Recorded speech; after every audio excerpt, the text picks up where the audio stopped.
Evelyn Mitchell sat alone in the quiet, sterile waiting room of the Texas Medical Center, her hands clasped so tightly in her lap that her knuckles had turned white. She had been pacing for what felt like hours, but in reality, it had only been 40 minutes since she had given Daniel samples to the lab. Daniel himself was away on a business trip, refusing time and again to take his stomach pain seriously. He had brushed it off with the same words he always used. "It's just stress, Evelyn. Don't worry." But Evelyn worried. She had noticed the hollowness in his cheeks, the sallow tint of his skin, and the way his suits had begun to hang loosely on his frame. Even their neighbor had asked if Daniel was ill. For weeks, she had begged him to get checked, and when he pushed her away with his dismissive charm, she had done what she thought best. She went to the doctor herself, asking them to review his earlier blood work and order additional scans in his absence. Now, sitting there, she could feel dread crawling up her spine. The door opened, and the oncologist stepped in, holding a file pressed against his chest. His expression was carefully neutral, but Evelyn had spent enough years as Daniel's wife to recognize what someone looked like when they were about to deliver bad news. "Mrs. Mitchell," the doctor began gently, pulling out a chair across from her. "We need to run a few more tests to confirm, but the scans raise some serious concerns. There are masses in his liver and lymph nodes." At this stage, he hesitated, choosing his words. "It may be advanced cancer." Evelyn's breath caught in her throat. "Cancer." Her voice cracked. "We'll only know the full picture after a biopsy," he continued, speaking with the practiced calm of someone who had said these words far too many times. "But we need to prepare for the possibility that it's stage 4. I know this is a lot to take in." The words echoed in her head. Stage 4 metastasis, no guarantees. For a moment, the room spun. She gripped the edge of the chair, fighting the urge to break down right there. Her first instinct was to call Daniel, to beg him to come home immediately. But she stopped herself. How could she tell him something so devastating over the phone, while he was hundreds of miles away in meetings surrounded by colleagues? No, if he was going to hear this, it had to be from her, face to face. She would have to be the one to steady him, to remind him that there was still hope. When the doctor left, Evelyn sat frozen, staring at the stack of pamphlets he had left behind. Living with cancer, support for families, treatment options. They felt like lead in her hands. Slowly, she slipped them into her purse, as though hiding them would make the truth vanish. On the drive home, the memories came flooding back, the 10 years that had led them here. She remembered the beginning, when she and Daniel were newly married, 20-somethings with nothing but determination and a tiny one-bedroom apartment in Houston. Daniel had promised her the world, his arm wrapped around her shoulders as he whispered, "You'll never regret marrying me. I'll build us a life where you'll never have to want for anything." And he had tried. He worked late nights, poured every ounce of energy into his fledgling business, while Evelyn kept their modest apartment in order, dreaming of the family they would someday raise together. Then, just a year into their marriage, she discovered she was pregnant. She had been so sure Daniel would be thrilled. But instead of the joyous embrace she imagined, he had frowned, pacing their cramped kitchen. "Evelyn, think about it. We can't raise a baby here. Not in this shoebox. Not when I'm still trying to get the business off the ground. This isn't the right time." She had cried, insisting that every baby was a blessing, but Daniel's reasoning had worn her down. They made the painful decision not to continue the pregnancy. She told herself it was temporary, that once things were stable, they would try again. But fate had other plans. After that, no matter how many doctors she saw, no matter what treatments she endured, pregnancy never came. Evelyn carried the quiet weight of infertility like a stone in her chest, even as she smiled through baby showers for her friends and watched Daniel grow distant whenever the subject of children came up. Still, they carried on. Daniel's company began to flourish, and they moved from their shoebox apartment to a spacious home in the suburbs. From the outside, it looked like the perfect picture of success. Evelyn became the gracious hostess, the devoted wife who kept everything in order, while her husband conquered the business world. But in the quiet moments, those nights when Daniel stayed late at the office, when she lay awake listening to the hollow silence of their childless home, Evelyn wondered if something essential had slipped away from them.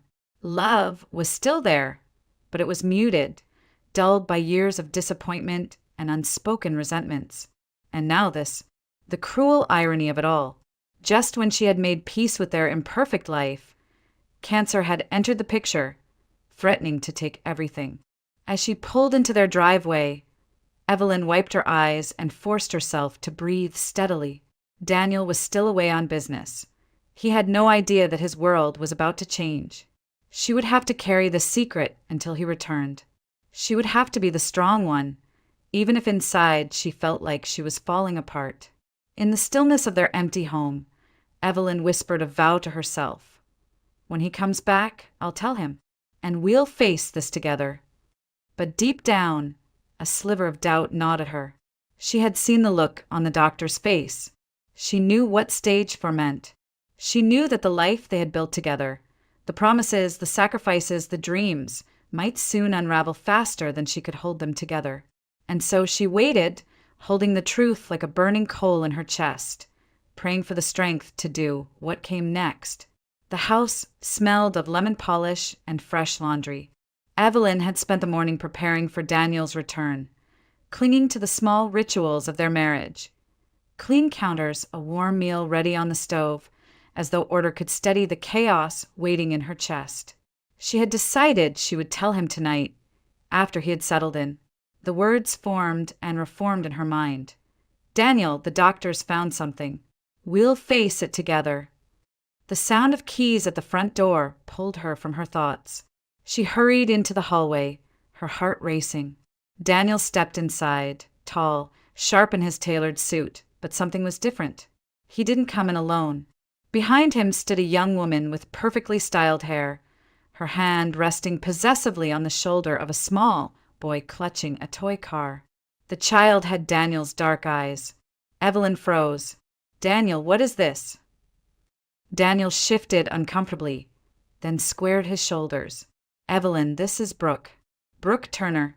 And this, he rested his hand on the boy's back, this is Jacob, my son. The words cut through the air, like glass shattering. Evelyn stared, unable to move, unable to breathe. Your son? Yes, Daniel said firmly, though his voice carried a tremor. I should have told you long ago. Brooke and we've been together for years. I didn't want it to come out like this. But it's time to stop living a lie. Brooke's lips curved into a small, satisfied smile as she guided Jacob further into the foyer, as though she belonged there. Evelyn's pulse thundered in her ears. 10 years of marriage, 10 years of sacrifice, of waiting, of building. And he had been living another life all along. Evelyn's voice broke. Daniel, you brought her here? Into our home. Our home. Daniel snapped. You've never worked a day for this house. I paid for everything.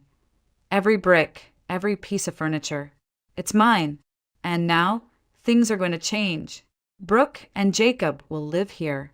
You need to pack your things. Her knees buckled. You're telling me to leave? I'll call a taxi, Daniel said coldly, pulling out his phone. You can take what you need and find a place to stay. It's over, Evelyn. It has been for a long time. Brooke ran her hand along the banister, surveying the space with open interest. Jacob, oblivious to the tension, began rolling his toy car across the hallway floor. Evelyn felt her world tilt, collapsing under the weight of betrayal so deep she couldn't even summon tears. She turned toward Daniel, searching his face for any trace of the man she had once loved. But his eyes were steel, fixed on the future he had chosen, a future that didn't include her. Slowly, with trembling hands, Evelyn set her purse on the hallway table. She pulled out a sealed envelope, thick with medical papers. Her voice, when it came, was steady despite the quake in her chest. You should look at this, Daniel. He frowned. What is it? Test results from the Texas Medical Center. I went in your place because you were too busy. They found cancer. Stage 4. The doctors said it's advanced. Daniel's phone slipped from his hand, clattering to the floor. His face drained of color. What are you talking about? Evelyn pressed the envelope into his hands. Read it. See for yourself. For a moment, time stood still. Daniel stared at the documents, his eyes scanning the lines he could barely comprehend.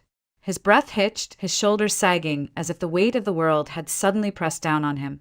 Evelyn stepped back, her voice breaking now, the dam of her composure cracking. I was going to tell you tonight. I wanted us to face it together, but you made your choice, so now you can face it with her. She glanced at Brooke, whose smile faltered, unease flickering across her face. Daniel looked up from the papers, his expression torn between shock and disbelief. Evelyn, wait. But she was already lifting her suitcase from the closet, the one she had once packed for vacations and family visits. Only now it was for her exile. She walked past him, past Brooke, past the boy who had no idea his presence had detonated an entire marriage. At the doorway, she paused, forcing herself to meet Daniel's stricken gaze one last time. Goodbye, Daniel. And then she stepped out into the humid Houston evening, the slam of the door echoing like a final verdict. Daniel stood rooted to the spot, the envelope shaking in his hands. His mind spun, Brooke's voice murmuring in the background, Jacob's toy car clattering against the tile. But all he could see were the black letters on the medical report, spelling out a future he wasn't ready to face. Stage 4. Metastasis. No guarantees. He sank onto the nearest chair, the strength draining from him. Evelyn's footsteps were already fading, carried away by the taxi he had called for her only minutes earlier. But now he realized what he had done. He had driven away the one person who might have stood by him through the nightmare ahead. Brooke hovered nearby, frowning at the crumpled papers. What is it, Daniel? What did she give you? He didn't answer. He couldn't. All he could do was clutch the envelope with trembling hands, as the reality of both his betrayal and his mortality crashed down on him at once. For the first time in years, Daniel Mitchell felt utterly powerless, and Evelyn was gone. The apartment Evelyn found was no bigger than a shoebox, tucked into a low-rise complex on the outskirts of Houston. The walls were thin, the paint peeling, and the hum of traffic from the nearby freeway never seemed to fade. But it was hers. For the first time in her adult life, Evelyn signed her name on a lease without Daniel's hand beside hers. She carried her single suitcase inside and sat on the worn sofa, listening to the silence press in. It wasn't the silence of their old house, filled with echoes of unspoken resentments. This was a different kind of quiet, lonely, yes, but also liberating in its way. No footsteps pacing the hallway, no raised voice telling her she was overreacting, no pointed silences when the subject of children came up. Just the sound of her own breathing and the faint laughter of kids playing in the courtyard below. She had nothing but the clothes in her bag and a few $100s in her purse. Yet, as she sat there, her shoulders sagged with a mixture of exhaustion and relief. She was free of him, free and utterly adrift. It was James Whitaker who came to check on her first, Daniel's business partner and longtime friend. James had always been a steady presence in their circle. He was practical, blunt, but not unkind. When he heard what had happened, he showed up at her door with a bag of groceries and an envelope of cash. Evelyn, he said, his voice low but firm, I don't agree with the way Daniel handled this. I can't change what he's done, but I won't see you left with nothing. She blinked back tears. I don't want charity. It's not charity, James replied. It's a loan. You'll pay me back when you can. For now, you need to get on your feet. Behind him, Melissa stood with her arms crossed, her sharp eyes scanning the shabby apartment. Melissa had always been quick to speak her mind, and she didn't hide her skepticism now. Evelyn, you need to stop pretending Daniel's coming back. He's made his choice. You've got to think about yourself for once. Evelyn nodded, though the words stung. Melissa was right. Daniel had chosen Brooke and the child, and no amount of hoping would change that. That night, Evelyn opened the envelope James had left. It wasn't much, just enough to cover rent for a couple of months, but it gave her a thread of stability to hold on to. The next morning, she walked into a garment shop downtown, her resume in trembling hands. She hadn't worked since her early 20s, when she had left a seamstress job to support Daniel's long nights and business ambitions. Now, decades later, she stood in front of the factory manager, explaining quietly that she could sew, that she was reliable, that she just needed a chance. The manager, a woman in her 50s with tired eyes and calloused hands, looked her up and down. "We're short-staffed. You can start tomorrow. Minimum wage, no benefits." Evelyn swallowed her pride and nodded. "Thank you." On her first day, she sat at the whirring machine, the smell of fabric and oil filling the air. Her fingers stumbled at first, rusty after years away, but soon muscle memory took over. Each stitch felt like reclaiming a piece of herself she had lost. The paycheck was small, but when she held it in her hands at the end of the week, it was hers. Every dollar earned by her own labor. It was humbling, exhausting work. Yet there was dignity in it too. For the first time, Evelyn felt that she was no longer defined by what Daniel provided or denied her. She was building something, however fragile, with her own two hands. Meanwhile, across town, Daniel Mitchell was staging a new beginning. The wedding to Brooke Turner was small but elegant, held in a sleek downtown venue with just a handful of business associates in attendance. Evelyn's absence wasn't mentioned. Brooke smiled dazzlingly in her white gown, clutching Jacob's hand as if cementing her new place in Daniel's world. But beneath the polished surface, shadows lurked. Daniel's illness had not disappeared. The pain gnawed at him in quiet moments, forcing him to slip away to the bathroom during the reception to catch his breath. He ignored the worried glances of James, ignored the whispered questions about his pallor. He told himself that with Brooke by his side, with Jacob to carry his name, he could face anything. Brooke, radiant in the glow of her triumph, seemed unconcerned. She floated through the evening like a queen assuming her throne, her laughter bright, her attention firmly fixed on the wealth and lifestyle she believed she had secured. Daniel raised a glass in a toast, his hand shaking slightly. "To new beginnings," he said, his voice tight. Brooke leaned in, kissing his cheek, and Jacob clapped his small hands, unaware of the storm brewing beneath the surface. But when the guests were gone and the music faded, Daniel stood before the mirror in their hotel suite, staring at his reflection. The man looking back was pale, drawn, and tired. He touched his chest, where the ache had returned, sharper than before. He had won Brooke, but he had lost Evelyn. And in the quiet hours of that night, he felt the weight of both choices pressing down like a vice. Back in her tiny apartment, Evelyn finished her shift and walked home with sore fingers and aching shoulders. She opened the window to let in the sticky Houston air, watching the children play below as the city lights flickered on. She was tired, alone, and uncertain about tomorrow. But as she set her modest paycheck on the table, a strange calm settled over her. For the first time in years, she wasn't waiting for Daniel to decide her future. The life she had known was gone. Yet in its place, something fragile but real was beginning. The wedding had been modest by Houston standards, just a rented ballroom downtown, a scattering of colleagues, and Brooke radiant in her ivory gown. She glowed with the confidence of a woman who had claimed her prize, parading Jacob in his little suit for the guests to coo over. Daniel stood beside her, smiling through the strain etched into his face, raising his glass when expected, shaking hands, making the kind of small talk that concealed the truth eating away at him inside. "To new beginnings," he had said, his voice carrying across the room. The applause was polite, the champagne fizzing, the air perfumed with flowers and ambition. Only James Whittaker noticed the tremor in Daniel's hand, the way his eyes seemed to cloud when the music grew too loud. After the vows and the toast, after Brooke twirled in her gown for the photographers, they departed for their honeymoon. Brooke had insisted on a week in Cancun, a resort overlooking turquoise water and lined with palm trees.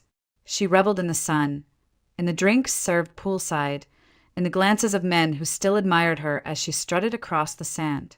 Daniel tried to keep pace. He sat beneath umbrellas with his laptop open, attempting to project the image of a man still in control, still capable. But each day the fatigue deepened. He felt the sharp stabs in his abdomen when he bent over.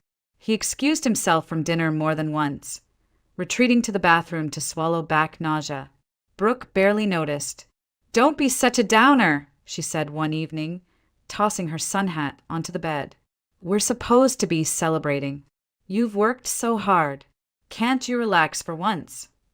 Daniel forced a smile, his knuckles white as he gripped the balcony railing. The ocean stretched endlessly before him, glittering under the moonlight, but all he could feel was the heaviness pressing against his ribs. He told himself it was stress, that if he could just make it through the week, he'd find a way to manage the rest.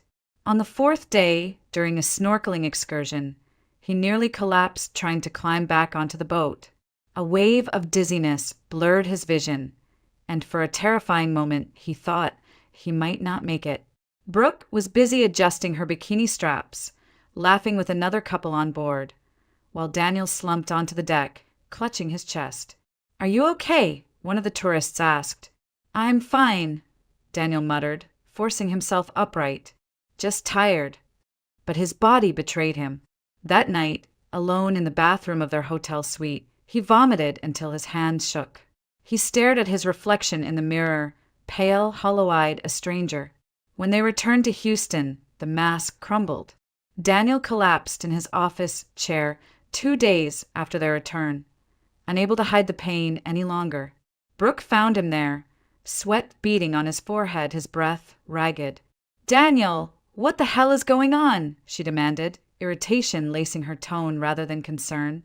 He closed his eyes, gathering what little strength he had left. "It's cancer, Brooke. Stage 4. I've known for weeks." For a moment, silence filled the room. Brooke's painted smile faltered, her eyes widening. Then anger sparked in her gaze. "You knew? And you married me anyway? You let me walk into this without telling me." Daniel's voice was hoarse. "I didn't want to lose you. I thought maybe there was time. Maybe we could still build something before." "Before what?" "Before you die." Brooke's words were sharp, slicing through the air. She threw her hands up, pacing the length of the room. "God, Daniel, do you realize what this means for me? I didn't sign up to be your nurse. I have a life to live." He looked at her, stunned. "I thought you loved me." "I love the life we could have had," she snapped. "The trips, the dinners, the house. Not this. Not sitting around waiting for you to waste away." Jacob padded into the room then, clutching his toy car, sensing the tension. "Mom," he whispered. Brooke spun around, her face softening only for her son. "Go back to your room, honey. Mommy and Daniel are talking." The boy retreated quietly, and Daniel sank deeper into his chair. The truth was out now, laid bare like an open wound. He had gambled everything, his marriage, his health, his dignity, on a fantasy of a new beginning. And now, with Brooke's fury echoing off the walls, he saw it for what it was, an illusion. She wasn't going to be the partner who held his hand through treatments, who stayed up during long nights of pain, who whispered words of hope when the prognosis darkened. Evelyn had been that person, and he had cast her aside. Brooke stood by the window, arms crossed, her expression cold. "You should have told me before the wedding. You should have given me a choice." Daniel bowed his head. The envelope Evelyn had left still haunting his memory. He had been given a choice, and he had made the wrong one. The silence between them stretched, heavy with finality. Brooke reached for her phone, scrolling through her messages, her mind already elsewhere. Daniel sat alone in the fading light of the room, the weight of his illness pressing harder than ever. The illusion of his new life had shattered, leaving only the truth. He was sick, and the woman he had chosen would not save him. The weeks that followed stripped Daniel of the illusion that he could still control his life. The sharp pains became constant companions, gnawing at him when he tried to eat, when he tried to sleep, even when he tried to sit upright at his desk. His once commanding voice thinned to a rasp. The weight melted from his frame, leaving him gaunt and pale. Doctors at the Texas Medical Center had reviewed his scans again, this time with words that left no room for denial. "Mr. Mitchell," the oncologist said gently, "the disease has progressed. Aggressive treatments may only prolong suffering. At this stage, hospice care might be the best option, for comfort, for dignity." Hospice. The word lodged in Daniel's chest like a shard of glass. He nodded mutely, unwilling to let the doctor see his despair. At home, Brooke listened to the update with a detached frown. She scrolled through her phone while the oncologist spoke, her nails tapping impatiently against the armrest of her chair. When the appointment ended, she slipped her sunglasses on and muttered, "So that's it? You're just waiting to die." "Brooke," Daniel whispered, reaching for her hand. "I need you. I can't do this alone." But her hand remained limp in his grasp. She pulled away, her lips curling with frustration. "I didn't sign up for this, Daniel. I didn't come into your life to watch it end." The words struck harder than the diagnosis itself. He turned his face away, swallowing back the lump in his throat. As his strength failed, Brooke's distance grew. She went out more often, leaving Jacob with the television to babysit him. Daniel would hear her laughter drift in from the driveway as she spoke to friends on the phone, her voice vibrant and carefree in a way it never was inside the house. One evening, after administering his prescribed morphine injection, she set the syringe back on the counter and looked at him with cold finality. "I can't do this anymore," she said flatly. Daniel's heart sank. "What do you mean?" "You'll get a nurse. James can help you figure it out. But I'm done." She tossed her handbag over her shoulder, calling for Jacob. The boy appeared in the doorway, his toy car clutched in his hand, eyes wide with confusion. "Mommy." Brooke crouched briefly, brushing a hand over his hair. "Stay with Daniel for now. Mommy will be back later." But Daniel knew the truth. He watched as she walked out the door, her heels clicking against the tile, her perfume lingering in the air. The front door slammed shut, leaving him in silence, broken only by Jacob's small voice. "Where's Mommy going?" Daniel forced a smile for his son. "She just needs some time, buddy." But his chest tightened with grief. He had been abandoned, left to face the slow unraveling of his life with only a child too young to understand. Days blurred together. Daniel tried to care for Jacob, preparing simple meals when he could stand long enough, reading bedtime stories even as his voice cracked with pain. But each day grew harder. Sometimes he couldn't get out of bed at all. Jacob would crawl beside him, clutching his father's hand, whispering, "It's okay, Daddy. I'm here." Finally, with shame burning in his chest, Daniel called James. "I need help," he admitted, his voice breaking. "I can't do this on my own." "Jacob, he deserves better than this." James came that evening, his broad frame filling the doorway. He surveyed Daniel's frail body and the unkempt state of the house with a grim expression. "You should have told me sooner," he said quietly. "I didn't want to admit it," Daniel confessed. His eyes flicked toward Jacob, who was asleep on the couch. "But I can't even take care of my own son anymore." James sighed, pulling out his phone. "I know someone. She's retired now, but she still works part-time as a nurse aide. Kind woman. Reliable. She'll help with Jacob too."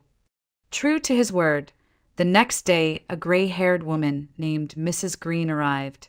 She spoke softly, her presence calm and steady as she prepared Daniel's medications and fixed meals for Jacob.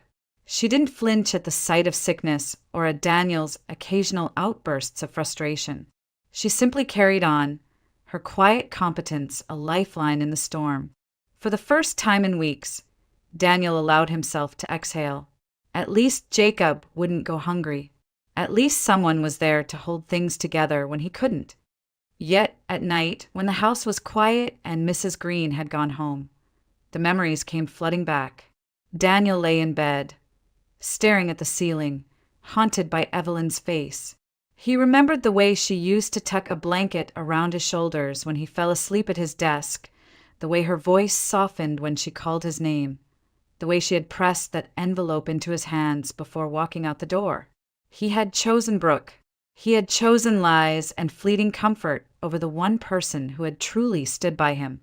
Now Brooke was gone and Evelyn, his Evelyn, was out there somewhere, living her life without him.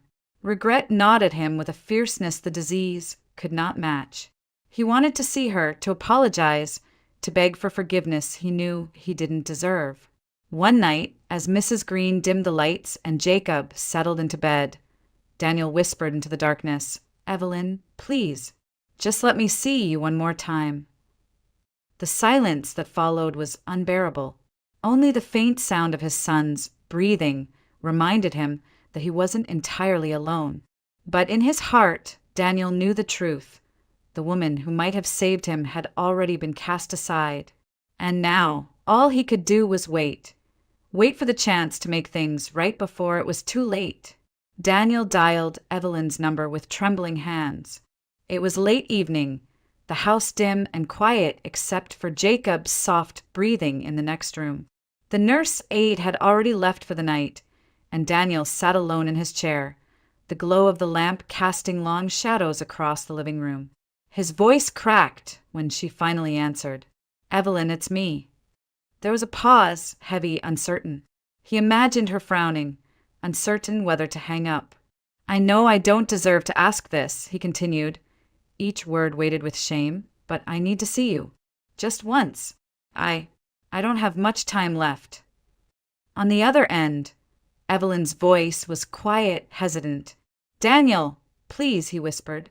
"I'm not asking for forgiveness. Just let me see you. For Jacob's sake, if not for mine." Evelyn closed her eyes, torn between anger, grief, and compassion. She had rebuilt her life piece by piece, but Daniel's voice still carried the weight of 10 years of marriage, of memories she could not erase. Finally, she exhaled. "All right, I'll come tomorrow evening." Relief surged through him, fragile and fleeting. "Thank you," he whispered. "You don't know what this means." The next day, Evelyn finished her shift at the garment shop, her body aching from hours at the sewing machine.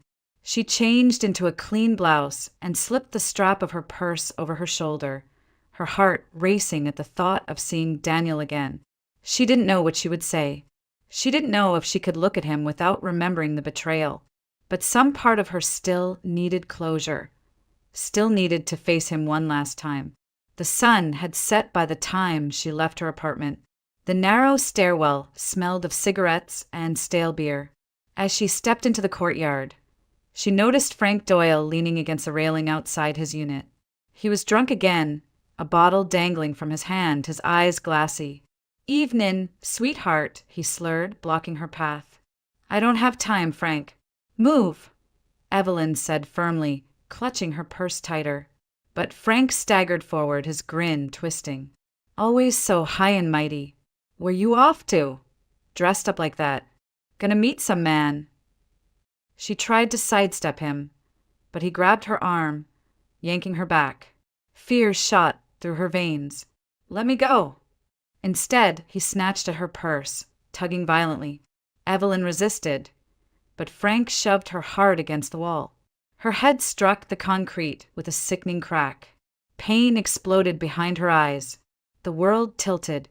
Her purse tore free from her grasp as Frank stumbled away with it, muttering curses before disappearing into the night. Evelyn slid to the ground, her vision blurring, warm blood trickling down her temple. Voices around her grew muffled, distant.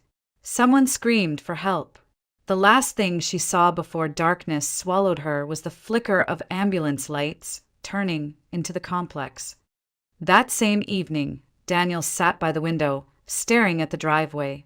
He had tidied the house with what little strength he had, making sure Jacob's toys were stacked neatly in the corner. He wore a clean shirt, though it hung loosely on his frame, and combed his thinning hair with trembling hands. He kept glancing at the clock, willing the minutes to pass faster, waiting for the sound of her car pulling up. But the driveway remained empty. 9 o'clock came, then 10, midnight. Still no Evelyn. He called her phone again and again, but the line rang without answer. His chest tightened, a mixture of panic and despair. She's not coming. Brooke's voice echoed in his memory, mocking him. She doesn't want you anymore. Daniel lowered the phone onto the table, his hand shaking.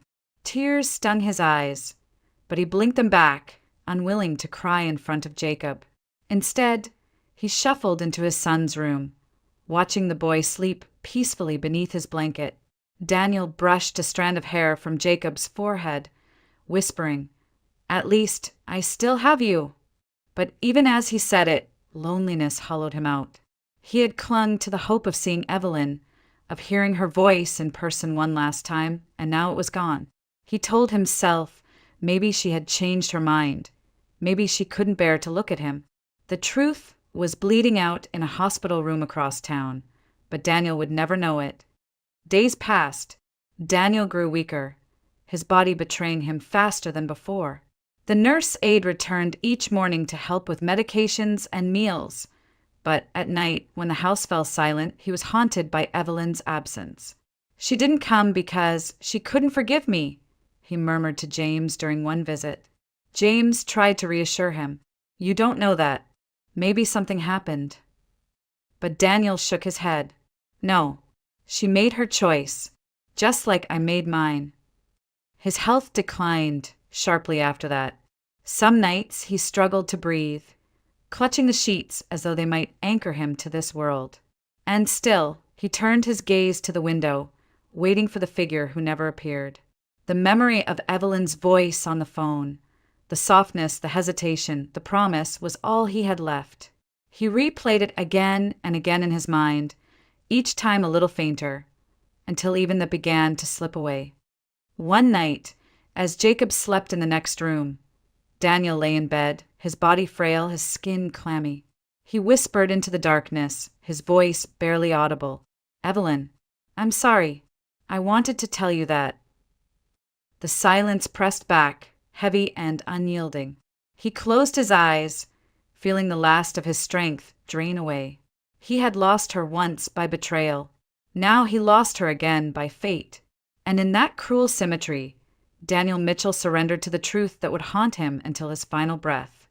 He had been left alone, abandoned not just by the woman he chose, but by the woman he cast aside, the only one who might have stayed.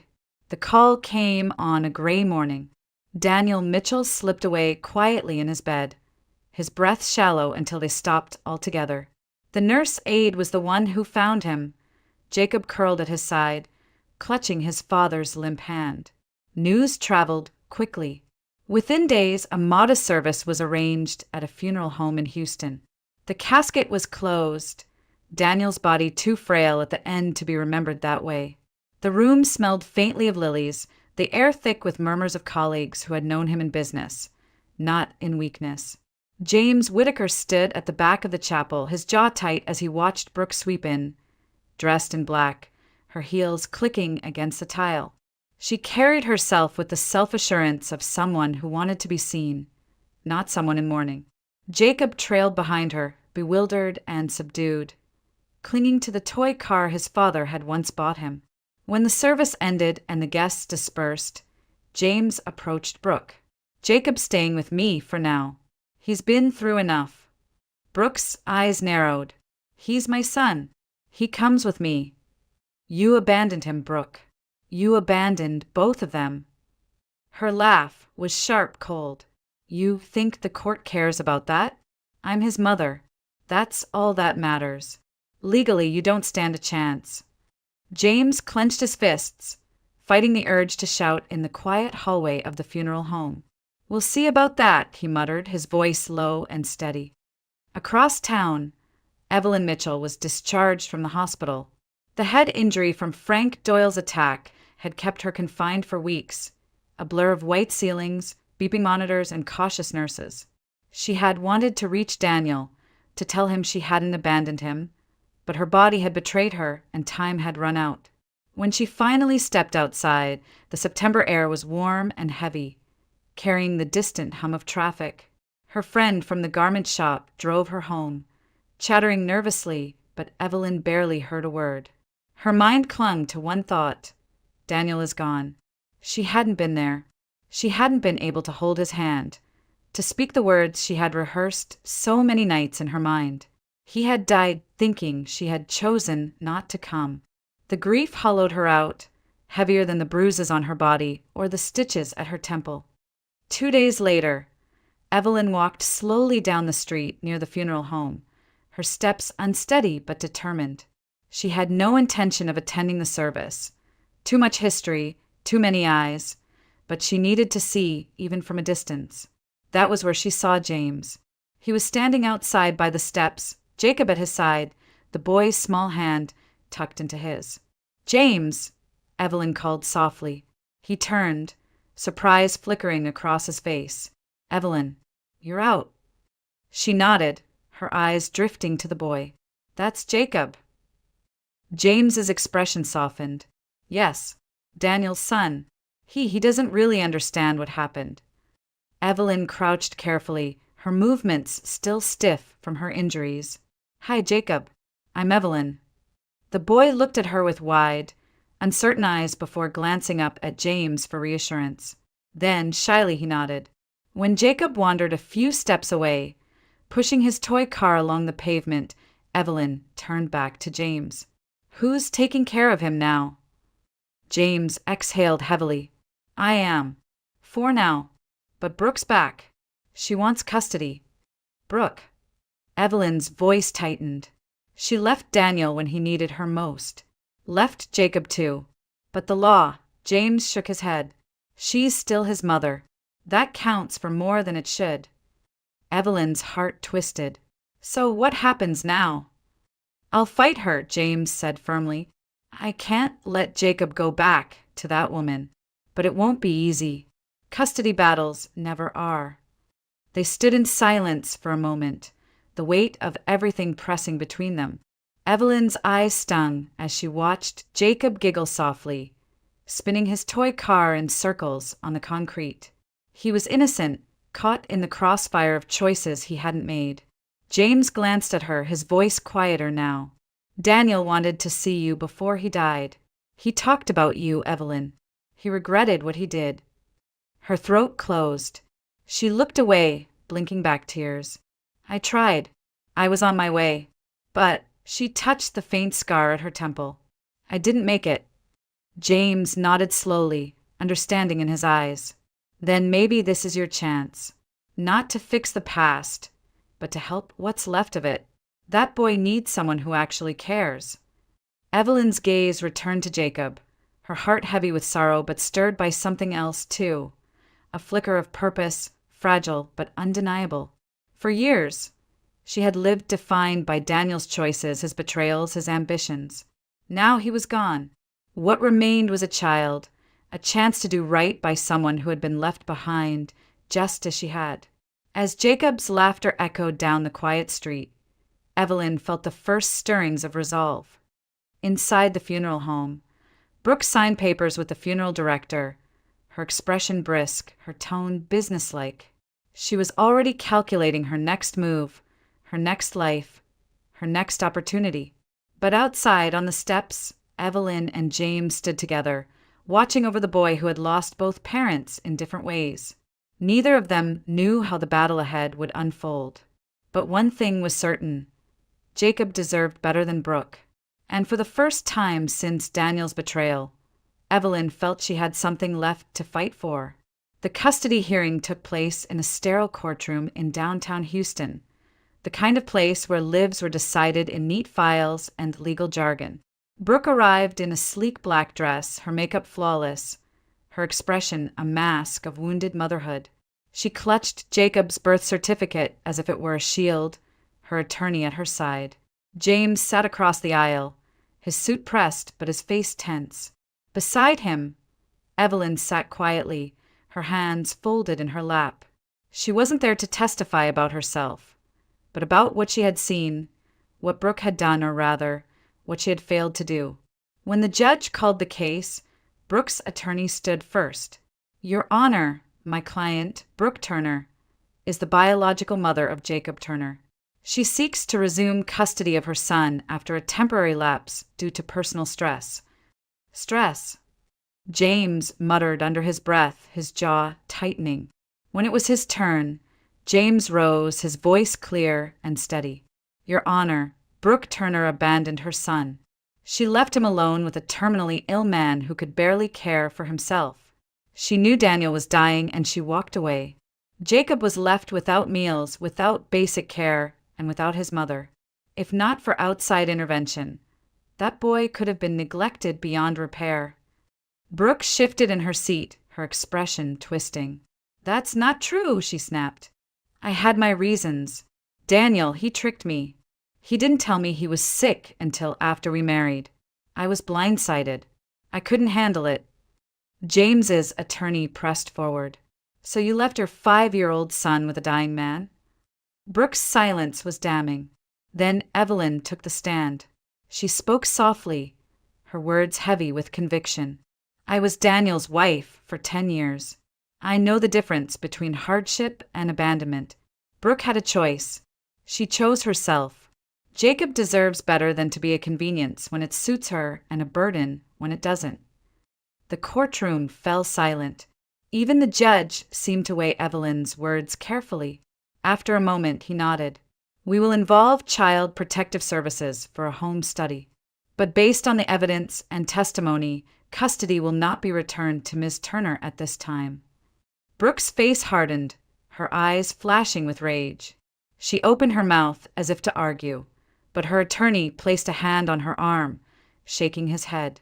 Jacob was placed in James's care officially, and though the process was not final, the weight in the boy's eyes seemed to lift the moment he realized he would not be forced back into Brooke's arms. Life settled into a new rhythm. James moved Evelyn into his home, not out of romance at first, but out of practicality. Jacob needed stability, and neither of them wanted the boy to feel shuffled between temporary places. Evelyn's gentle presence softened the edges of James's stern household. She cooked meals, helped with homework, and soothed Jacob's nightmares when memories of his father's illness crept in. In the evenings, after Jacob was asleep, Evelyn and James would sit on the porch, the humid Houston air wrapping around them, cicadas humming in the distance. At first, they spoke of logistics, school, doctor visits, groceries. But slowly, the conversations deepened. James told her about the years he had spent trying to keep Daniel's business afloat, the frustration of watching his friend make choices that destroyed him. Evelyn shared the quiet ache of her marriage, the dreams of children that never came, the devastation of betrayal. One night, James said quietly, "You know, Daniel talked about you near the end. He regretted what he'd done." Evelyn looked out at the darkened street, her voice soft. It doesn't change what happened, but maybe it matters that he knew. James nodded. It matters. For Jacob, the healing came slowly but surely. He began to laugh again, his toy cars racing across the living room floor, his drawings filling the fridge door. He called James Uncle at first, then simply Dad, one evening without even thinking. James's eyes had brimmed with tears, though he said nothing. For Evelyn, the healing was quieter but just as profound. She found herself waking each day with purpose, her grief reshaped into strength. She hadn't been able to save her marriage or her husband, but she could pour love into this boy who needed it most. She could transform her own brokenness into a foundation for someone else's future. There were still difficult moments. Court dates, paperwork, Brooke's occasional attempts to reinsert herself into Jacob's life. But together, Evelyn and James stood firm. They weren't bound by old illusions anymore. They were bound by something stronger, the determination to protect the child who had been left behind. One golden afternoon, the three of them sat together in the backyard. The air was thick with the smell of barbecue from a neighbor's grill, and Jacob's laughter rang out as he chased fireflies with a jar. Evelyn sat on the porch steps, a glass of iced tea in her hand, watching the boy run barefoot through the grass. James joined her, lowering himself onto the step beside her with a quiet sigh. "You know," he said, his gaze fixed on Jacob. "For everything that went wrong, maybe something went right. He's smiling again. That's what matters." Evelyn followed his gaze, her chest swelling with a mixture of sorrow and peace. "He's the reason I survived this. All of it." James turned to her, his voice softer now. "You did more than survive. You gave him back his childhood." Evelyn smiled, faintly, the weight in her heart easing. "And he gave me back my life." As the sun dipped lower, painting the Houston sky in shades of orange and pink, Jacob ran to them, his jar glowing with tiny sparks of light. He held it up proudly. "Look, Evelyn. Look, Dad." They both leaned in, marveling at the fireflies flickering in the glass. Evelyn wrapped an arm around Jacob, pulling him close, while James rested a hand gently on her shoulder. For the first time in years, Evelyn felt whole. The pain of betrayal, the scars of loss, the shadows of regret, they hadn't vanished, but they had been transformed. In their place stood a new family, fragile but strong, forged not from promises broken, but from love chosen. The night air was alive with laughter and light, and in that moment, Evelyn knew she had found her closure. Not in Daniel's regrets, not in the past she could never change, but in the future she was building now. With James, with Jacob, with herself. And as the fireflies danced in the fading Houston twilight, she finally felt at peace. The wind howled as the last light rail pulled out of the station, leaving behind a streak of cold air and silence. Julia Bennett stood on the platform, hugging her coat tighter, her fingers trembling not from the cold, but from something deeper, an exhaustion that had seeped into her bones. She had just finished another 12-hour shift at Portland General. It had been exactly 33 days since she started her job as a full-time nurse. 33 days of fluorescent lighting, harsh antiseptic smells, and coworkers who seemed more obsessed with designer handbags than saving lives. Every break room conversation circled around money, vacations, or men, never once touching on empathy, pain, or why they even chose this profession in the first place. She hated it. Julia had once believed nursing was a calling, a way to heal, to hold someone's hand when they were afraid. But here, it felt like she was drowning in a system that didn't care. The suffering of patients didn't just break her heart, it numbed it. And each day, the numbness spread a little further. She looked up at the station clock. The last bus home had already come and gone. Of course, just her luck. With a sigh, she took the stairs down to the street, heels clicking on concrete, echoing in the empty air. Outside, the city was cloaked in November gloom. Trees stood bare, leaves strewn like regrets across the pavement. She pulled her scarf tighter and turned the corner toward the Max Blue Line entrance, silently cursing the hospital's shift scheduling. As she reached the bottom of the stairwell, she saw him. He was standing just to the side of the vending machines, half in shadow. Young, maybe late 20s, painfully thin, wrapped in a coat so worn it had holes under both sleeves. His jeans were stiff with grime, and one shoelace was nothing but frayed string. But it wasn't the clothes that made Julia stop. It was his face. For a moment, her breath caught. His profile, the slope of his nose, the curve of his jaw. It reminded her so vividly of someone she had tried desperately to forget. Someone who had once whispered promises to her under a winter sky and then left without warning. Jason. Her ex-boyfriend had broken her heart in a way that still pulsed beneath her ribs. And this man, this stranger, he looked like him. So much so that she found herself stepping closer without thinking.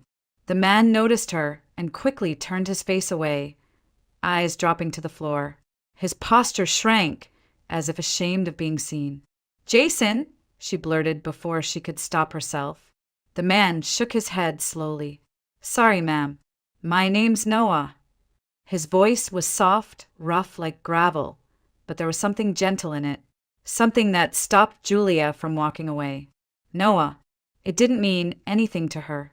He was just another man left behind by the world, right? Just another face blurred in the crowd of those society refused to see. But for some reason, this one stayed with her. He extended a hand, not to shake hers, but to ask. His fingers were raw and cracked, his nails chipped. She reached into her coat pocket and found a crumpled $5 bill. Then, instead of handing it to him, she asked, "Are you hungry?" He looked up, surprised. "Yeah, I guess I am." "Wait here," she said. 10 minutes later, she returned from a nearby convenience store with a coffee and a packet of peanut butter crackers. He accepted them like they were gold, thanking her 3 times before taking a careful sip. As he ate, Julia stood silently, watching the steam rise from his paper cup. "What happened to you?" she asked finally. "Why are you out here?" He hesitated. Then he answered, "My mom drank herself to death. My stepdad kicked me out when I turned 18. Said I was just another mouth to feed. No ID, no diploma. Just drifted. Tried getting work, but no one hires without papers. Now I sleep near the old rail station, where it's warm from the heating vents." He spoke without anger, just quiet resignation. Julia felt something inside her unravel. She had grown up without a father, too. Her mother had worked 3 jobs just to keep food on the table. There was something painfully familiar in his story. She took a breath, then said something she never imagined she would say. "You can come with me. I'll get you cleaned up. There's a couch, food, a warm shower, but there's one catch." Noah blinked at her. "I'm going to tell my mother you're my fiancé. Otherwise, she won't let me bring you in. And you have to play along, okay? Just nod, smile, and follow my lead." He stared at her as if trying to understand whether she was serious. "You want to bring home a homeless man and pretend I'm your fiancé?" "Not because I'm crazy," Julia replied quickly. "Because she's controlling. Because she doesn't approve of anyone I date. Because maybe I'm sick of being told what kind of man I should love." Noah sipped his coffee and looked down at the sidewalk. "You don't have to stay," she added. "Just one night. If it gets too weird, you can leave. But it's cold out here. And I'm really, really tired of feeling alone." There was a long pause. Then Noah stood up. "Okay," he said. "You win. I'll play the part." Julia smiled for the first time that day. They walked side by side down the quiet street, 2 silhouettes against the misty orange haze of Portland's old street lamps. She didn't know it then, but this cold night, born from fatigue, frustration, and a reckless impulse, was about to become the turning point of her life. And so was he. Linda Bennett didn't open the door. She flung it open. Julia barely had time to say, "Hi, Mom," before her mother's eyes locked onto the stranger standing behind her. The look on Linda's face shifted so fast, from confusion to suspicion to something dangerously close to rage, that Julia instinctively took a step in front of Noah. "Who's this?" Linda asked flatly. Julia didn't hesitate. "This is Noah. He's my fiancé." The silence was immediate and brutal. The ticking clock above the stove in their cramped kitchen seemed to echo louder than ever. Linda crossed her arms. "Fiancé? Since when? Who is this man?" "Noah Reed," he said, his voice calm but quiet. "Nice to meet you, ma'am." Linda didn't offer her hand. She didn't even blink. Her gaze swept over him, his tattered shoes, oversized jacket, the stubble on his chin, and returned to her daughter like a slap. "You brought a homeless man into my home and told me he's your fiancé?" Julia spoke evenly.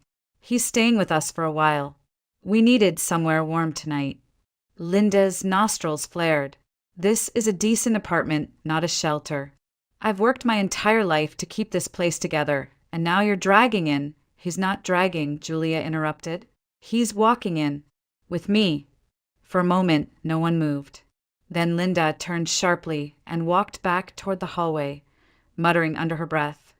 "I should have let you move in with your aunt when I had the chance." Noah lingered in the doorway. "Maybe I should go." "No," Julia said firmly. "You're staying. Come in. Sit."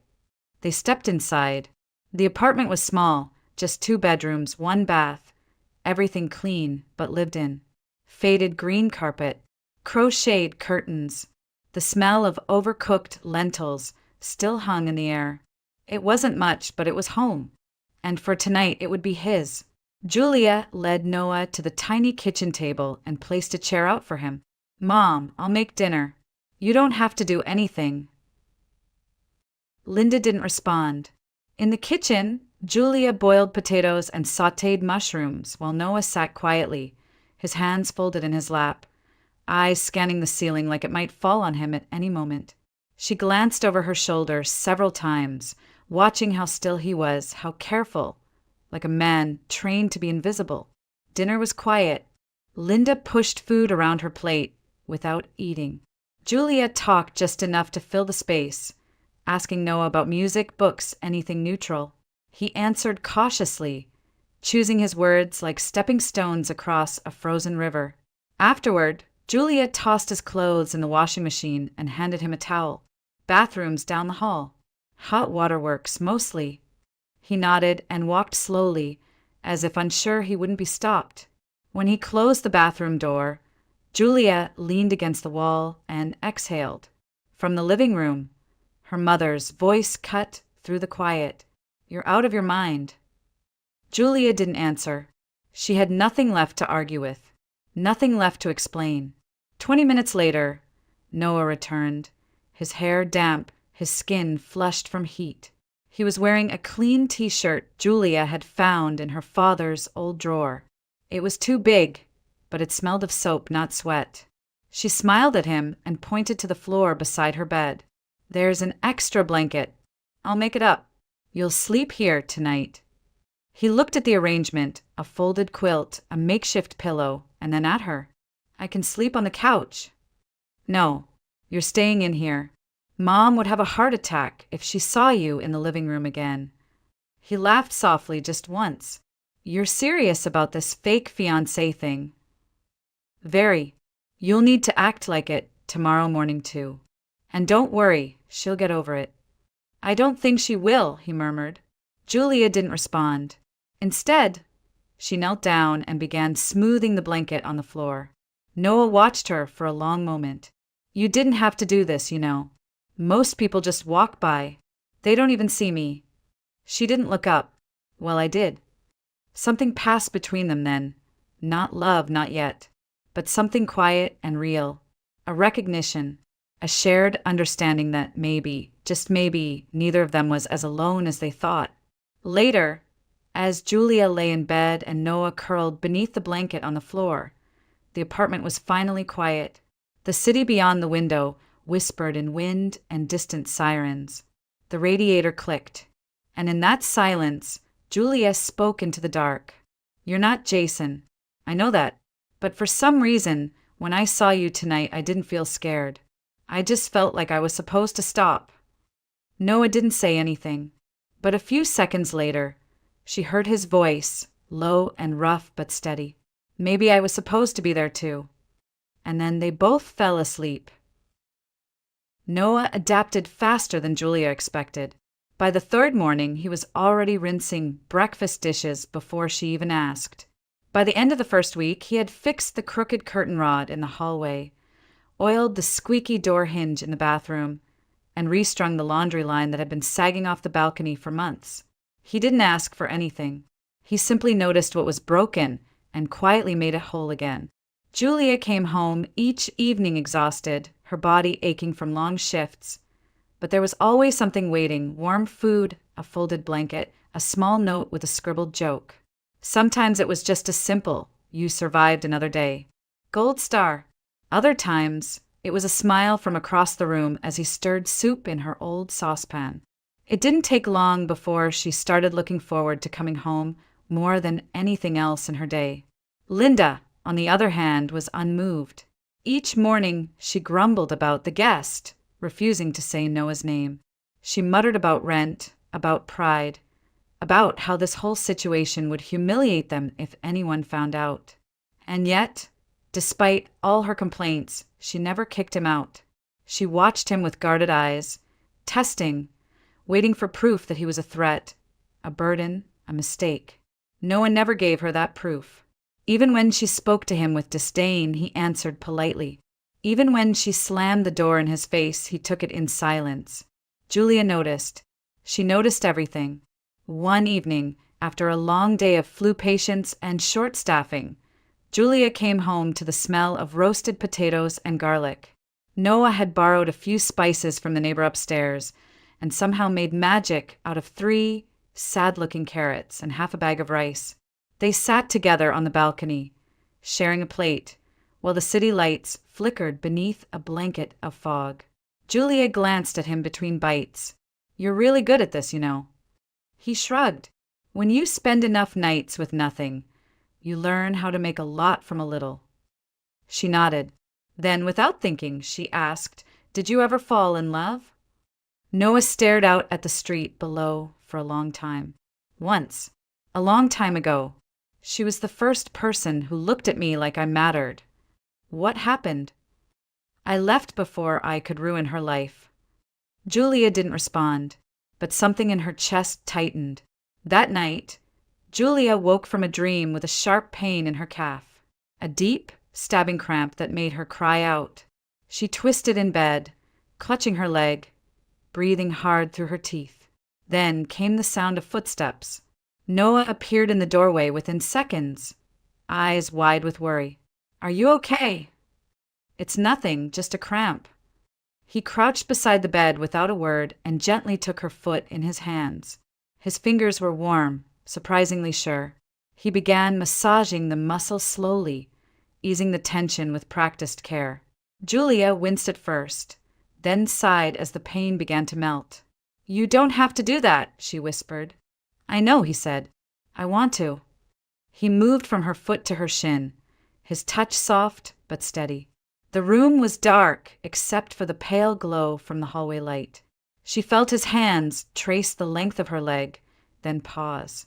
He looked up at her. "You okay?" She nodded. He reached higher, hesitating only a second, then continued, kneeling beside her as if the world had grown suddenly still. There was no rush, no noise, no question, just the sound of her breath and his hands and the silence that asked for nothing but to be held. When he finally kissed her, it wasn't desperate. It wasn't calculated. It was slow, deliberate, and completely unlike anything Julia had felt before. At first, she stiffened. "Noah, this isn't part of the act." He didn't pull away. "I know. I thought it was at first too. But it's not. Not for me." Julia's voice trembled. "You don't have to say that. I'm not saying it for you. I'm saying it because I feel it. I didn't expect this. I didn't come here to fall for you. But I have. And if this isn't what you want, I'll leave right now." She didn't answer. Instead, she reached out and touched his face. Her fingertips brushed against the faint stubble on his jaw, the warmth of his skin.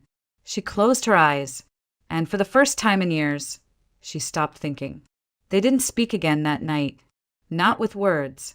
And the next morning, when Linda found Noah making coffee in the kitchen shirtless, humming a tune from the radio, she stormed back to her room and slammed the door so hard the window rattled. Julia didn't even flinch, because for once her heart was full, and her silence wasn't defeat. It was peace. It happened on a Tuesday. Julia had picked up a back-to-back shift, her third in a row, because one of the night nurses had called in sick. She was supposed to be home by 6, but it was nearly 9 when she finally walked through the apartment door, her scrubs damp with rain and the weight of the world clinging to her shoulders. She dropped her bag by the door and called out, "Noah?" Silence. She moved into the kitchen. The table was cleared. The dish rack was empty. No note, no plate, no folded napkin. Just stillness.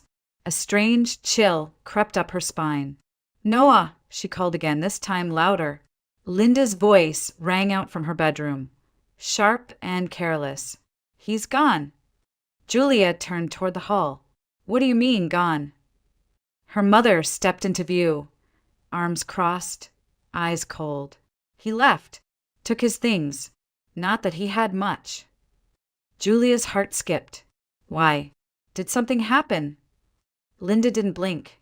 "Maybe he finally realized he doesn't belong here." Julia stared at her. What did you say to him? Only the truth. Julia's mouth went dry. What truth? Linda's voice grew sharper, defensive. That he's not your future. That he's just a broken man playing house in someone else's life. That you, my daughter, deserve more than a charity case with no job, no education, no plan. Julia's voice cracked. You told him I had a real fiancé, didn't you? Her mother hesitated, just long enough to confirm everything. Julia's hands trembled. You lied to him. I protected you. You destroyed me. She didn't wait for another word. Julia stormed into her bedroom. The blanket Noah had slept on was folded neatly at the foot of her bed. The shirt he wore that first night was gone. The floor felt colder without him in it. She stood there, breath shallow, throat tight. Then she collapsed onto the bed and cried harder than she had in years. For days she waited. She walked the streets near the station where they'd met. She asked the men near the shelters if they'd seen him.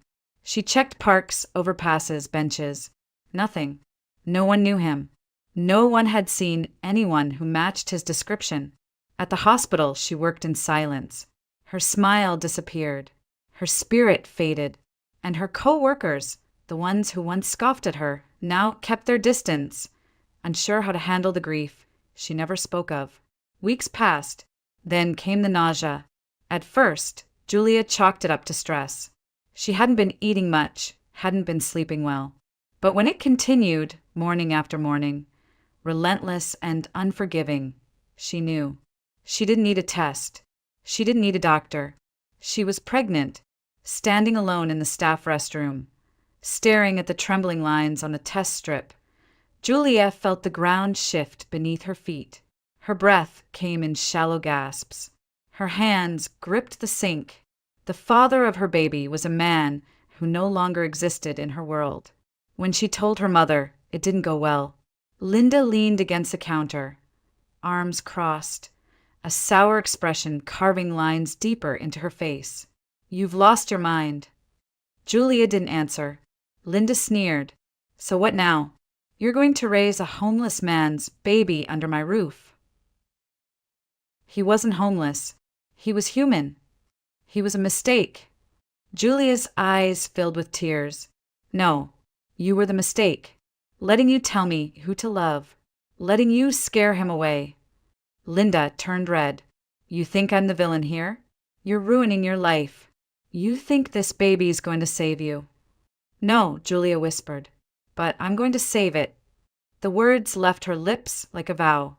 And with that, she walked out of the kitchen and into her room, closing the door behind her.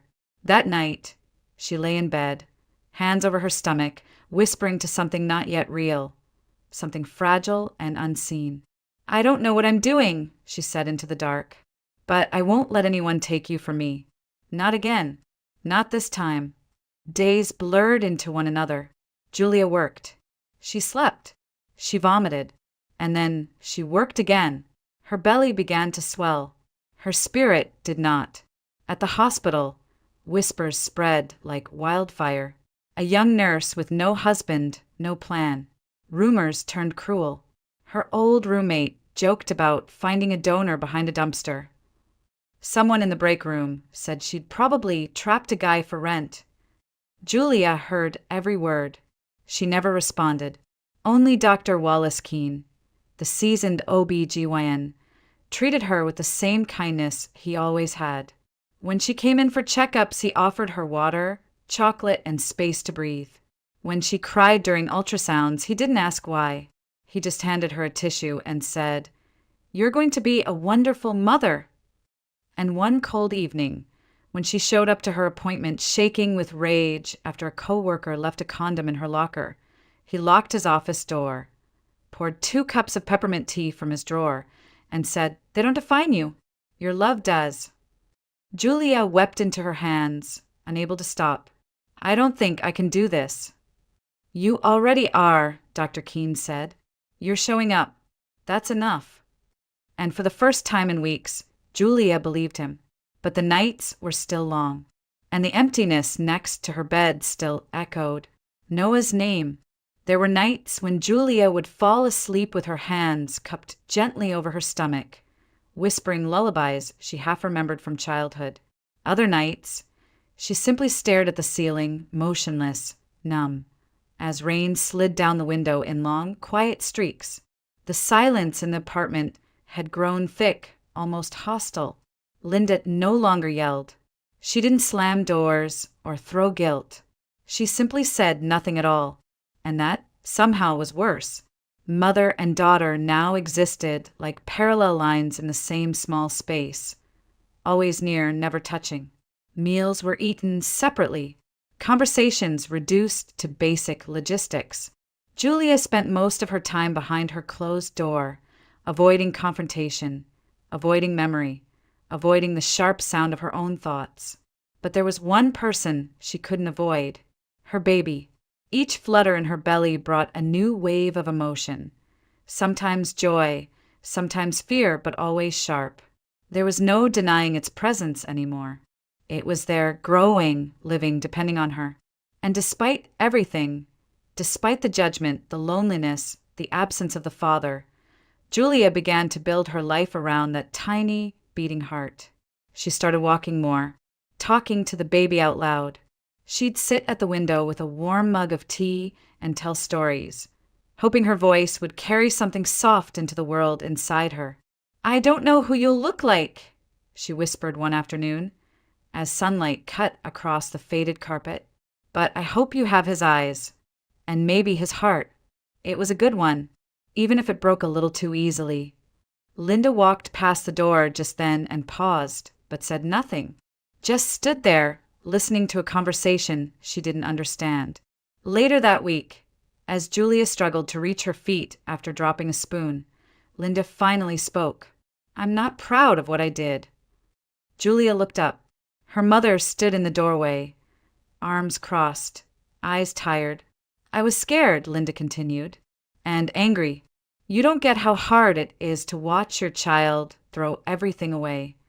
Julia rose slowly, one hand on the small of her back. "I didn't throw anything away. I chose something. A baby. With no father." Julia's voice was calm. "With me, that's enough." Linda didn't answer. Instead, she walked to the kitchen and began peeling carrots.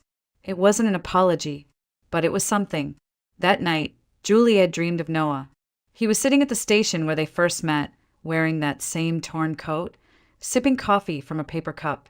She ran toward him, but every step she took seemed to push him farther away. When she finally reached the bench, it was empty. She woke up crying, soaked in sweat. The next morning, she decided to do something she hadn't done since he left. She put on her warmest coat, wrapped her scarf twice, and headed for the old Mac's station downtown. The city smelled of smoke and damp pavement.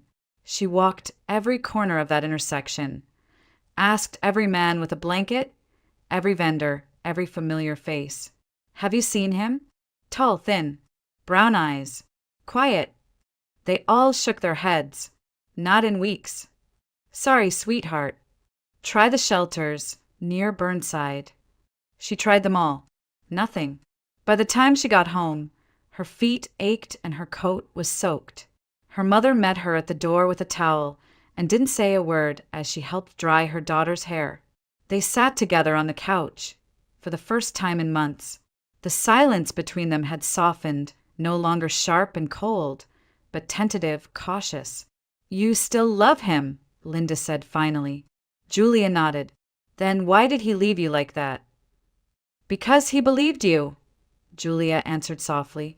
"And maybe because part of him still doesn't believe he's worth being loved." Linda's eyes glistened. "I didn't mean to ruin everything." "But you did." Linda closed her eyes. "And if I could undo it, I would. I swear to you, Julia, I thought I was protecting you. I didn't think he'd listen to me." Julia let the silence stretch. Then she whispered he always listened. The next morning, Julia went to her routine OB checkup. Dr. Keene greeted her with his usual warmth. but paused when she stepped onto the scale. "You've lost a bit more weight than expected." Julia sighed. "I know. I've been trying to eat." He nodded and gently tapped her chart. "Still vomiting?" "Not as much. Mostly just mornings." He looked up. "And the baby?" "Still kicking." Dr. Keene smiled. "Then someone's listening to all those bedtime stories, huh?" Julia blinked back sudden tears. "I hope so." After the appointment, Dr. Keene walked her out. As they reached the elevator, he hesitated. "You know, Julia, you're stronger than most of the women I see here." She gave a tired smile. "I don't feel strong." "You don't have to feel it to be it." He handed her a note, his personal number. "If you ever need anything at all, you don't have to go through this alone." She clutched the paper and nodded. "Thank you." That night, as she stood at the window humming softly, the baby kicked hard enough to make her gasp. She laughed, hand on her belly, and whispered, "You're still with me." That's all that matters. But in her heart, she still wondered. Where was Noah? Did he ever think of her? And if he did, would he ever find his way back?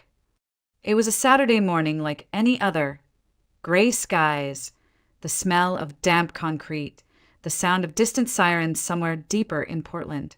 Julia had spent most of the morning folding baby clothes in the living room, her belly now large enough to make even standing up feel like a calculated effort.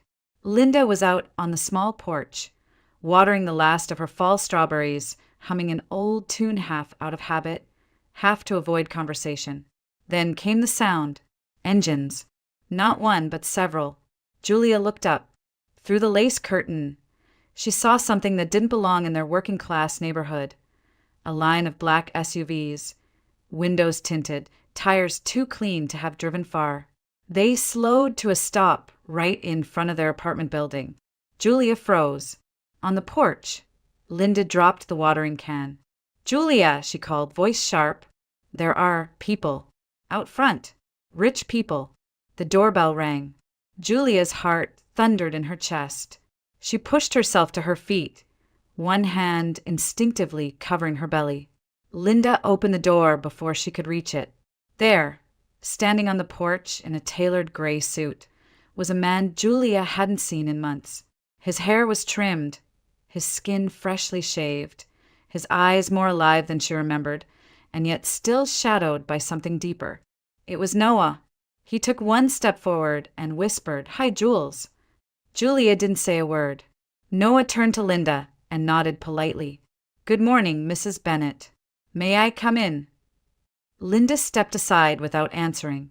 Julia's body tensed as he entered the apartment. His presence filled the room like a wave of cold air behind a closed door.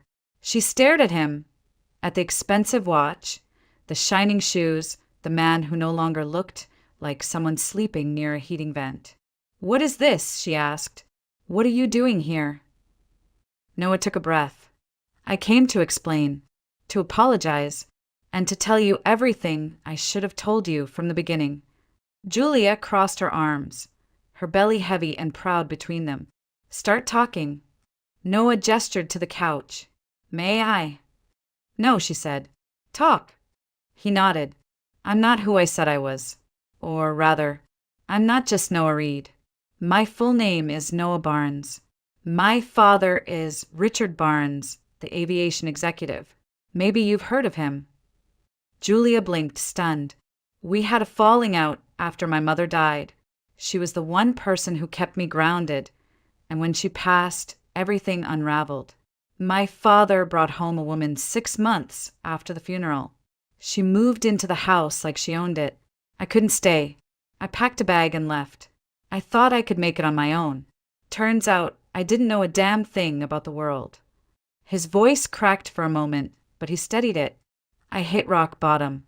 Slept on benches in shelters under bridges. And then I met you. And somehow, for the first time in a year, I felt human again." Julia's arms dropped slowly to her sides. Noah looked at her now, eyes pleading. "When your mom told me you were just using me to make her angry, that you had a real fiancé out of town, I believed her. Because deep down, I couldn't believe you'd actually want someone like me. His voice softened. And that's on me. That's my damage. She swallowed hard. So you just disappeared. No note. No word. And now you show up with a caravan and a suit like you've been plucked out of a movie. I didn't think I'd ever get the chance to explain. After I left, my father found me. He was hospitalized with pneumonia and things changed. We talked. Really talked. He asked me to come back to help run the business. I told him I'd only return if I could make peace with what I left behind first. Julia stared at him, eyes welling. You think you can just walk back in here and everything will be okay? No, he said. I don't. I just wanted to see you again and tell you that I never stopped thinking about you. Then, slowly, his eyes dropped to her belly. Are you? Julia didn't flinch. Yes. His breath caught. And is it mine?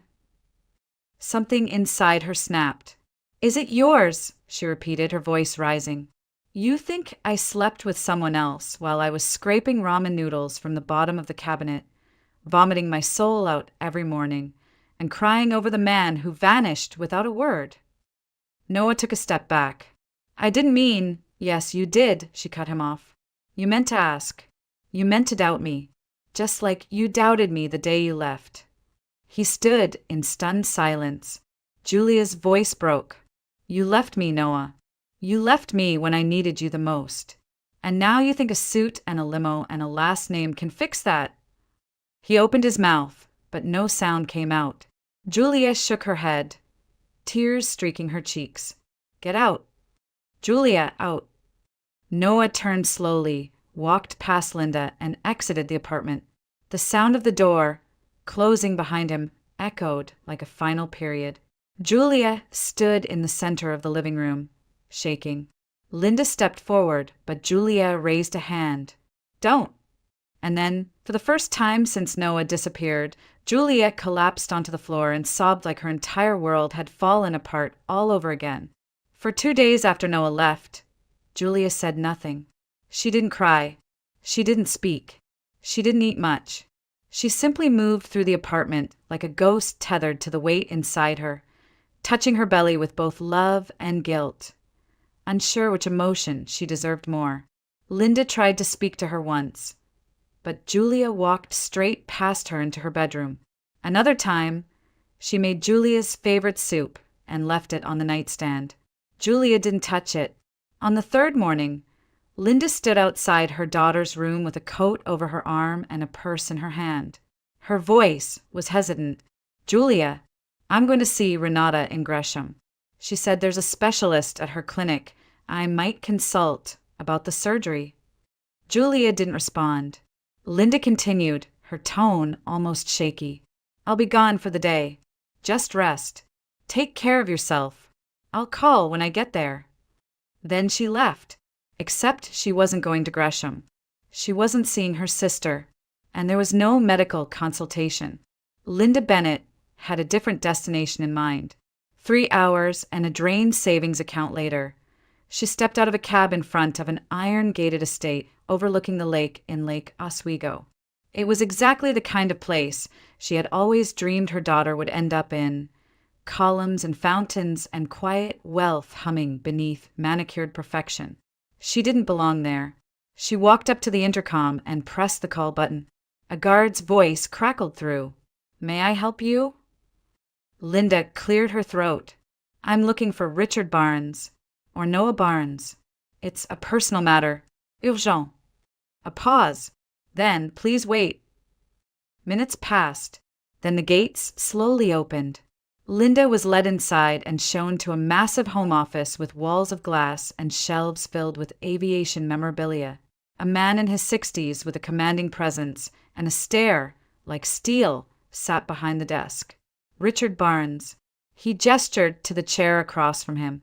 I hear you have something important to say. Linda didn't sit. My name is Linda Bennett. I'm Julia's mother.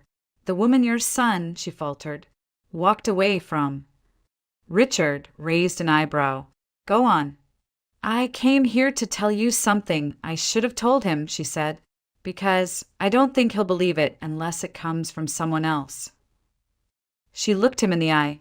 My daughter loved your son. Truly. She brought him into our home when he had nothing, gave him shelter, dignity.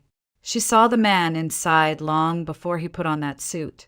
And when she found out she was pregnant, even after he vanished, she chose to keep that child. Alone.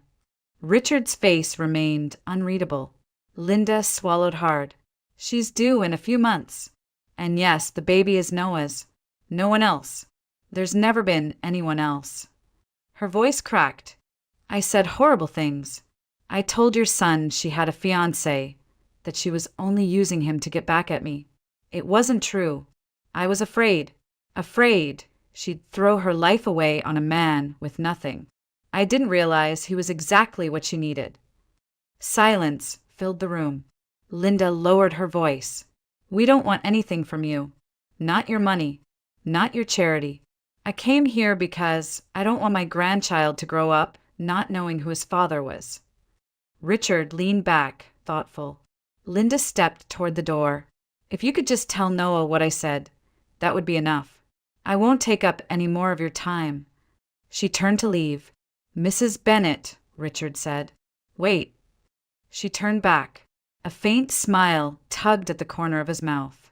You may have just done more for your daughter and mine than you realize. Then he picked up his phone and dialed. Later that evening, after sunset, Noah returned from a meeting to find his father waiting for him in the den. We need to talk, Richard said. Noah frowned. Is something wrong? Richard didn't answer. Instead, he handed his son a glass of scotch and nodded toward the leather armchair. Noah sat down, confused. Today, I met a woman, Richard began. Your child's grandmother. Noah stiffened. She told me everything. About Julia. About the pregnancy. About what she said to you. And what she regrets. Noah's throat tightened. She lied. Told me Julia was using me. That there was another man. I know, Richard cut in. And she's sorry. She should have told me sooner. Maybe. But she came today. In person. Alone. Not for herself, for you. Noah ran a hand through his hair. I don't know what to do. I screwed everything up. Richard gave a small shrug. Then unscrew it. Go see her. Fix it. Or don't. But if you wait too long, you'll regret it every time you look at that empty space beside you. Noah didn't sleep that night. By morning, he had packed a small overnight bag, stopped by a florist, and ordered the most absurdly large cake Julia had ever dreamed of eating. He stood at the front door of her apartment by 9:30 a.m. sharp, ringed eyes and trembling hands, waiting for the door to open. But it wasn't Julia who answered. It was Linda, and her face was gray. She's not here, she said hoarsely. She's at the hospital. There was pain, bleeding. They think it might be the baby. Noah didn't wait for the rest. He dropped the flowers and ran. The rain had begun again, hard, fast, unrelenting. It pounded the windshield as Noah sped through downtown Portland, his hands locked on the steering wheel, knuckles white. Traffic lights blurred into halos. His suit jacket was soaked through, but he didn't care. Every second mattered. When he burst into the emergency entrance of Portland General Hospital, the staff turned, startled by the sight of a drenched man with wild eyes and a voice cracking with urgency. Julia Bennet, he gasped. Where is she? She was brought in this morning. She's pregnant, bleeding. The nurse behind the desk blinked, then tapped at her keyboard. Are you family? I'm the father of her child. Something in his tone, sharp, broken, undeniable, made her pause. She nodded toward the hallway. Room 5. But you'll need to speak to Dr. Wallace first. Where is he? Down the corridor, past the nurse's station. Noah didn't wait for permission. He ran. When he reached the end of the hallway, he spotted Dr. Keene standing outside a room, arms crossed, brows furrowed. The older man turned as Noah approached, breathing hard. You must be Noah, he said calmly. Is she okay? Noah demanded. Is the baby? Dr. Keene held up a hand. Slow down. She's stable for now. But the bleeding was significant. We managed to get it under control, but we're not out of the woods. Noah swayed slightly, as if the floor beneath him was tilting. Can I see her? Briefly. She's sedated. Needs rest. The doctor paused. She kept whispering your name. Noah swallowed hard. Dr. Keene stepped aside. Inside the room, the world slowed. Julia lay motionless on the hospital bed, face pale against the white pillow, for lines running from her arm to a bag hanging overhead. Monitors beeped steadily. The light from the window was dimmed by cloud and rain. Noah approached slowly, step by step, like walking toward something sacred. When he reached the bedside, he dropped to one knee and took her hand. Small, cold, but still hers. I'm here, he whispered, voice trembling. I'm so sorry, Julia. I should have stayed. I should have trusted you. I let my fear speak louder than my love, and I don't know if you'll ever forgive me. But I need you to know I never stopped loving you. Not for 1 second. He reached out and gently placed his hand over her belly. Hey, little one, he murmured. It's Dad. I'm sorry I left. But I'm back now, and I promise I'm not going anywhere. He kissed Julia's knuckles and leaned forward, resting his forehead against her wrist, his shoulders shaking. Behind him, the nurse appeared at the door and motioned gently. Time's up. Noah stood slowly, glanced at Julia one last time, and walked out with a heart so full it ached. He didn't go home. He stayed all night. He sat in the waiting area outside her room, arms crossed, chin tucked to his chest, refusing to sleep. At 3 a.m., when a nurse offered him a blanket, he declined. At 5:30, when Dr. Keene walked past and saw him still sitting there, he simply nodded. By morning, the bleeding had stopped. Julia was stable. When she finally woke, the first thing she saw was a vase of crushed scarlet roses on the nightstand, and a man asleep in the corner, his head resting on a borrowed pillow, his body curled uncomfortably in the hospital chair. Noah, she rasped. He jolted awake and rushed to her bedside. You're okay, he said, tears in his eyes. You scared me so badly. Julia looked at him, weary and confused. Why are you here? Because I love you, because I was wrong, and because this is our baby, and I want to be here every step of the way. If you'll let me. She closed her eyes for a long moment, as if searching the deepest part of herself. When she opened them again, her voice was quiet. You left. I know. You doubted me. I know. You hurt me. I hate myself for it. There was a long silence. Then Julia whispered, and I still love you. Noah broke. He reached for her hand, and this time she didn't pull away. That afternoon, Dr. Keene returned with news that made them both cry again. Relief this time. The baby's heartbeat is strong. Everything's stabilizing. But Julia, you'll need full rest from now until delivery. Stress is no longer an option. Julia nodded. Understood. Noah added softly, I'll make sure of it. The doctor smiled. I don't know what happened between you two, but whatever it was, fix it. Babies sense things. Before he left, he patted Noah on the shoulder. Welcome to fatherhood. That night, in a private hospital room arranged by Noah and paid in full by Richard Barnes, Julia lay in bed with Noah beside her, his hand over hers, his head on her shoulder. They said nothing for a long time, but silence no longer felt empty. It felt like home. 2 weeks later, Julia moved into a townhouse just outside of Lake Oswego, a quiet corner of the city tucked between trees and walking trails, far from the chaos of downtown Portland. The walls were freshly painted, the kitchen warm with sunlight, and every room was prepared not just for her, but for the life growing inside her. It wasn't a mansion. It wasn't her mother's apartment. It was something else. It was hers, and Noah's. After weeks of slow, careful conversations, shared silences, and hospital breakfasts eaten side by side, they had come to a quiet agreement. No promises of fairy tales. No illusions that the past hadn't left wounds. but something new, something honest. Noah had told her everything. About his mother's death, about the spiraling grief, about the shame of being born into wealth and yet feeling like a fraud without it, about how he had believed her mother's words because they aligned too well with the worst things he already believed about himself. "You didn't hurt me because you hated me," Julia said one night as they lay on the couch, her feet propped on his lap, his hands resting over the swell of her stomach. "You hurt me because you hated yourself." Noah had nodded, eyes glistening. "I want our child to never know that kind of pain," she continued. "No lies, no shame, no running away." He kissed her knuckles. "Me too." Richard Barnes came by one weekend, awkward in a denim jacket and holding a stuffed giraffe. He stood in the entryway like a man who had never stepped foot in anything smaller than a penthouse, and Julia watched with measured calm as he set the toy gently on the kitchen counter.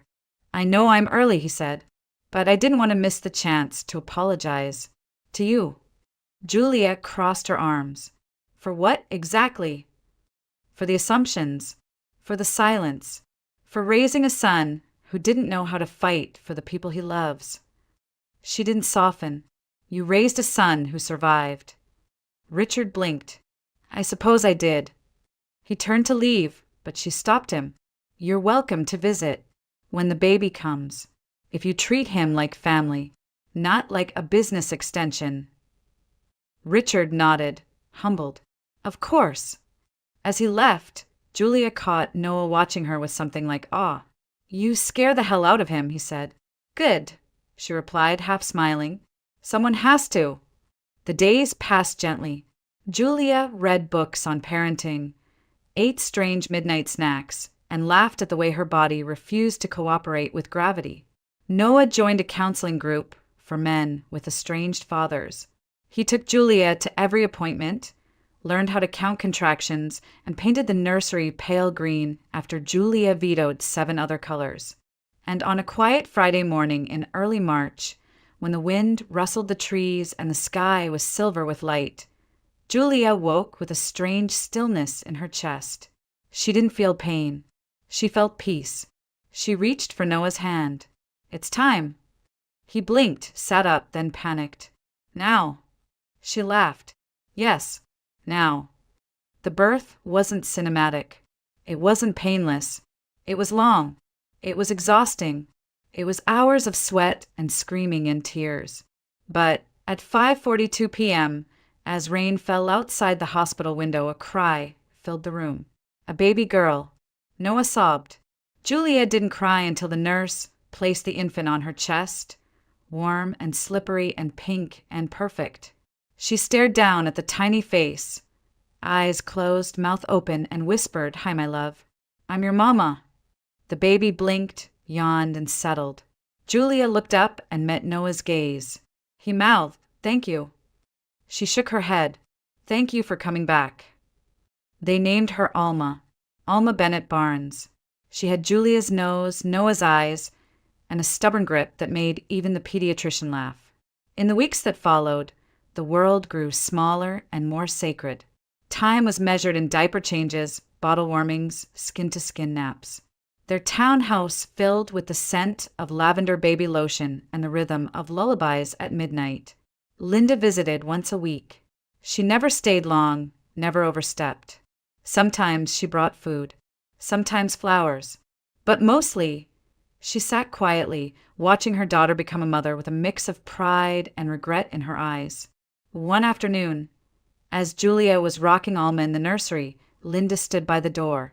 "She's going to be all right," Linda said softly. Julia nodded. "Because I will be." Linda stepped forward and pressed a kiss to Julia's temple. "You're stronger than I ever was." Julia didn't answer, but she smiled, and that was enough. Later that night, as Alma slept between them in a bassinet shaped like a cradle from an old fairy tale, Julia whispered into the hush, "Do you think she'll understand one day?" Noah kissed her shoulder. "Understand what?" "That she was born from chaos, from heartbreak, from fear." He shook his head. "No, she'll know she was born from love. That's all she needs to know. Julia watched their daughter breathe, and for the first time in what felt like years, she finally believed it. Spring melted into summer. The house grew fuller of sound, of warmth, of tiny clothes, and even tinier socks. Julia found herself learning how to live all over again, but not in the way survival had once taught her. This time, she was not clawing her way through the dark. She was planting things, watering them, watching them grow. Alma grew fast, too fast. At 3 months, she already rolled onto her stomach and lifted her head like a soldier in training. At 4 months, she laughed for the first time, one full, bubbling note that startled both Julia and Noah into tears. At 6 months, she reached out her arms when Julia entered the room, and that gesture alone made every sleepless night worth it. Noah never missed a milestone. He worked with his father now, on his own terms. 3 days in the office, 2 days remote. He didn't wear suits unless he had to. He refused to move them into the mansion, even when Richard offered. "We don't need a palace," he'd said. "We just need space to love each other properly." And Julia had known then, beyond all doubt, that the man who once vanished into the city streets had finally come home. One Saturday morning, as the sun spilled through the nursery window and Alma dozed in her crib, Noah sat on the back porch, sipping coffee, barefoot and grinning. Julia joined him, wrapping a cardigan around her shoulders. "You ever think," she asked, "about how strange it all is?" He glanced sideways. "Strange how?" "How we met. The lie. The act. The almost. The goodbye." Noah leaned forward, elbows on his knees. "And the coming back." She nodded. "And the coming back." There was silence between them, soft and full. Then Noah reached into the pocket of his hoodie and pulled out a small velvet box. Julia stared. "I wanted to do this differently," he said. "But the truth is, nothing about us has been traditional. Not the beginning. Not the middle. So maybe it's okay if the promise isn't either." He opened the box. Inside was a ring, simple, gold, without diamonds. But etched inside the band was one word, again. Julia laughed, then cried, then nodded. He didn't kneel. He didn't need to. She took the ring, slid it on her finger, and whispered, "Yes." It wasn't a grand wedding, just a small garden ceremony beneath a maple tree. Linda stood beside Julia, holding Alma in a white dress with a satin bow. Richard gave a brief toast and tried not to cry when Alma giggled at his tie.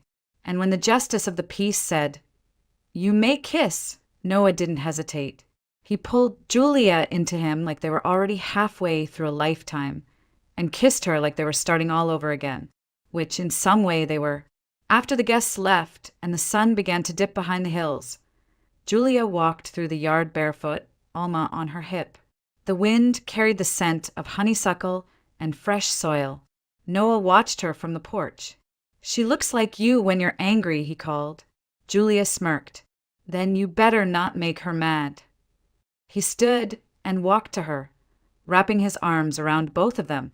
"Promise me something," he said. "Anything. No matter what happens, we never shut each other out again." Julia rested her forehead against his. No more locked doors. Ever. They stood there for a long time, the three of them, wrapped in each other, wrapped in the promise that had taken a long, broken road to reach. Because the truth was, this wasn't a fairy tale. It was better. It was real.